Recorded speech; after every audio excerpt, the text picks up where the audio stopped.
تو انسانی جسم اور روح، برادران اسلام، اللہ نے انسان کو پیدا فرمایا تو اس کے اندر دو حقیقتیں موجود ہیں۔ انسان کے اندر دو حقیقتیں موجود ہیں، ایک روح ہے، ایک جسم ہے۔ ایک روح ہے، ایک جسم ہے۔ تو روح جو ہے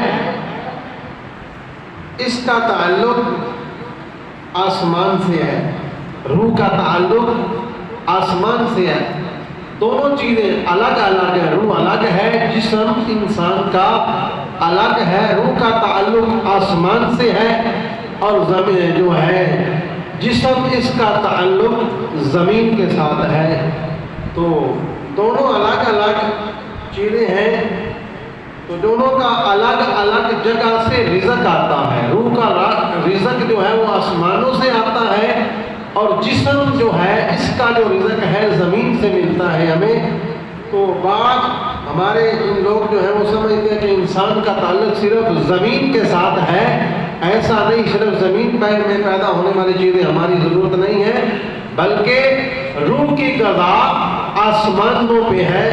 تو یہ نبی پاک صلی اللہ علیہ وسلم نے فرمایا، اللہ کے قرآن کی آیت جو ہے وہ پڑھی، فرمایا وَفِي السَّمَاءِ رِزْقُكُمْ وَمَا تُوعَدُونَ، یعنی جسم کے زندہ رہنے کے لیے زمین کے اندر جو اگتی ہے غذا، پانی ہے، ہوا ہے، اسی طرح رزق ہم کھاتے ہیں، مختلف اناج کھاتے ہیں، پھل کھاتے ہیں، تو یہ جسم کی غذا ہے۔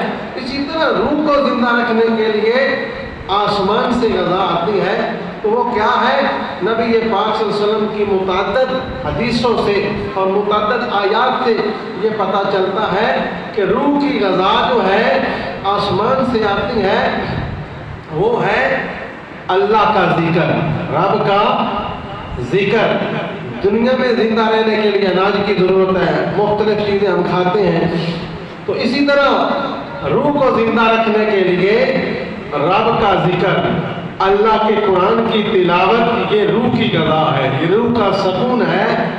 اسی طرح نماز جو ہے یہ بھی روح کی غذا ہے، روح کی غذا ہے، قرآن بھی روح کی غذا ہے۔